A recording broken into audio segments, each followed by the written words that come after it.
네, 안녕하십니까, 강주혁입니다. 오늘 설 명절 잘 보내고 계신지 모르겠습니다.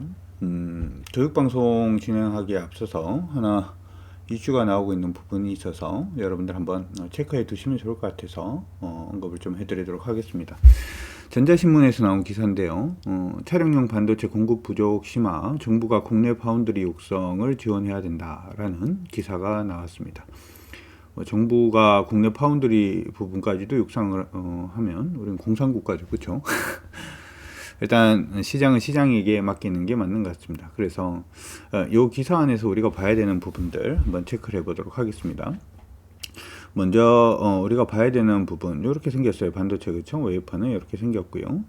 내용을 보면은 차량용 반도체 공급 부족 현상이 일단 장기화되고 있다. 국내 파운드리 역량 강화를 위한 정부의 신규 투자 인센티브라든지 세제 지원 등이 필요하다라는 목소리가 나오고 있다.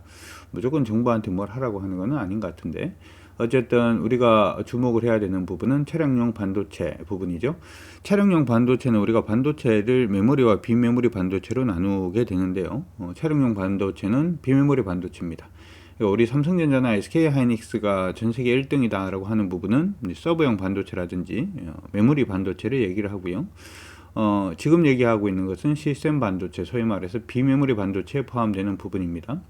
국내 파운드리 역량 강화를 위한 정부의 신규 투자 인센티브와 세제 지원 등이 필요하다라는 목소리가 나온다라고 하는데, 이건 조금 저는 어가 있지 않나 이런 생각도 한번 해봐요. 무슨 얘기냐면 보통 이제 아까 얘기했던 비메모리 반도체, 시스템 반도체 부분은 두 가지로 나뉘죠. 이제 팹립스 업체하고 파운드리 업체로 나뉘는데요. 팹립스 업체라고 하는 것은 대부분 이제 시스템 반도체 같은 경우에는 메모리 반도체하고는 다르게 설계 과정이 다 필요합니다. 그러니까 다품종 소량 생산으로 많이 생산을 하게 되죠. 그래서 이 설계를 하는 업체들은 보통 공장을 가지고 있지는 않아요. 반도체 설계만 해주고 이 설계에 있는 부분을 또 다른 데다 위탁을 맡겨서 생산하는 그런 구조로 가고 있는데, 보통은 이제 파운드리 업체라고 하면은 기존의 이제 대기업들이 여기에 많이 포함이 되어 있고요. 팹립스 업체라고 하는 부분은 소위 칩을 설계하는 업체들이기 때문에 이쪽이 일단 중소기업들이 좀 많습니다.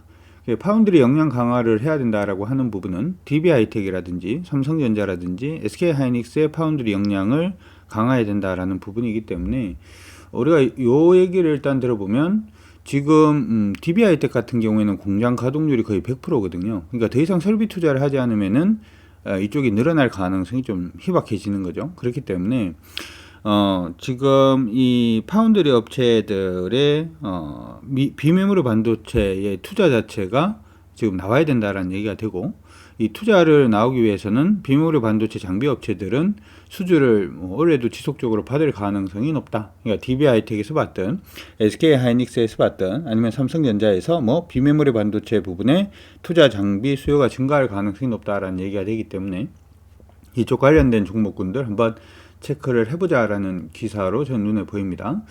자, 한국자동차산업협회에서는 11일 차량용 반도체 수급 차질과 대응 보고서를 통해서 대만의 TSMC가 이제 파운드리 업체들 중에서는 전 세계 1등이죠. 거의 글로벌 공급의 70%를 점유하는 차량 전력 제어용 마이크로 컨트롤 유닛의 공급 지연이 확산되면서, 여기서 여러분들이 하나 주목을 해볼 부분은 우리가 차량용 정장 부품이라고 얘기하면서 이 차량용 전장 부품이라고 하는 것은 차량에 들어가는 전자장비 부품을 얘기를 합니다.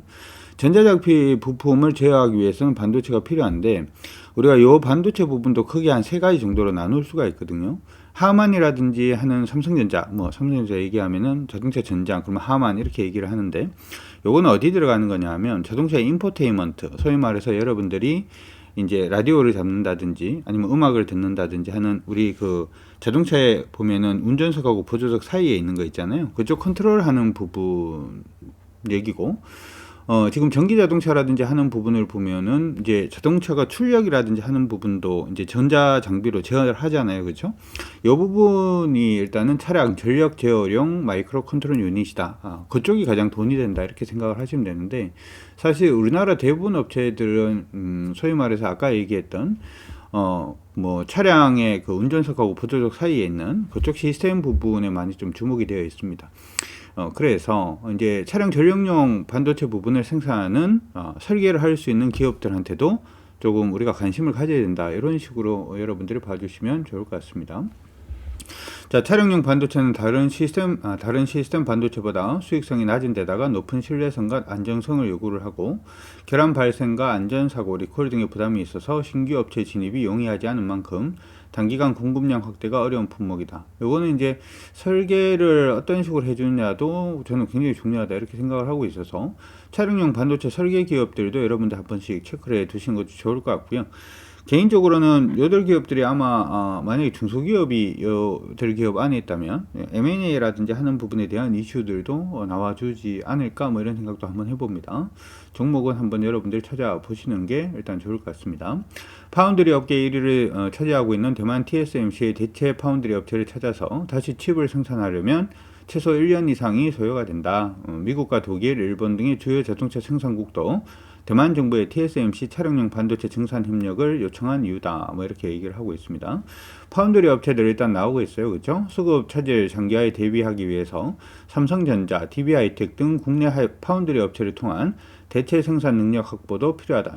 아까도 얘기를 했다시피 삼성전자는 이쪽의 공장 가동률이 제가 몇 프로인지 정확하게 모르겠습니다만은 DB하이텍은 이미 공장 가동률이 100%입니다. 그래서 이 부분 얘기는 대체 역량이 필요하다라고 하는 부분은 설비 투자해라 뭐 라는 얘기하고도 비슷하다 이렇게도 볼 수 있을 것 같고 설비 투자한다라고 하는 부분은 비메모리 반도체 중에서 이쪽 관련된 장비들 생산하는 기업들은 좀 봐야 된다라고 하는 부분 기억을 해두시면 좋을 것 같고요. 아래쪽에 보면 장기적으로는 국내 팹립스와 아까 얘기했는 팹립스 부분이죠. 팹리스입니다. 팹이 없다는 거죠. 그렇죠? 공장이 없는 반도체 설계 회사, 파운드리 자동차 업계 간에 협력하는 산업 생태계를 조성해 해외 의존을 줄여갈 필요가 있다. 이렇게 얘기를 하고 있고요. 차량용 반도체는 국내 파운드리 업체의 주력 생산 품목이 아니기 때문에 아까 얘기했죠. 신규 투자 인센티브라든지 세제 지원 등이 필요할 것으로 보이고 있다. 뭐 이렇게 얘기를 하고 있습니다. 일단 요 차량용 반도체 시장이 지속적으로 성장한다라는 얘기는 사실은 2-3년 전부터 계속해서 나왔던 얘기인데 조금 안타까운 부분이 없지 않아 있기는 하죠. 근데 어찌되었든 간에 이쪽 시장은 올해도 지속적으로 좀 성장할 가능성이 높다 이렇게 얘기가 나오고 있으니까 사실은 이제 비메모리 장비 업체들이 좀 많이 오르긴 했습니다. 근데 여기 안에서 차량용 반도체 부분을 다시 한 번 더 솎아낼 필요성이 있지 않나 이렇게 생각을 해보고요. 그들 종목에 대해서 여러분들 계속 관심을 가져두시는 게 어떨까 이렇게도 생각을 해봅니다. 자, 오늘 일단 설 연휴인데요. 여러분들 설 연휴 잘 보내시고 올해도 구정으로 그렇죠?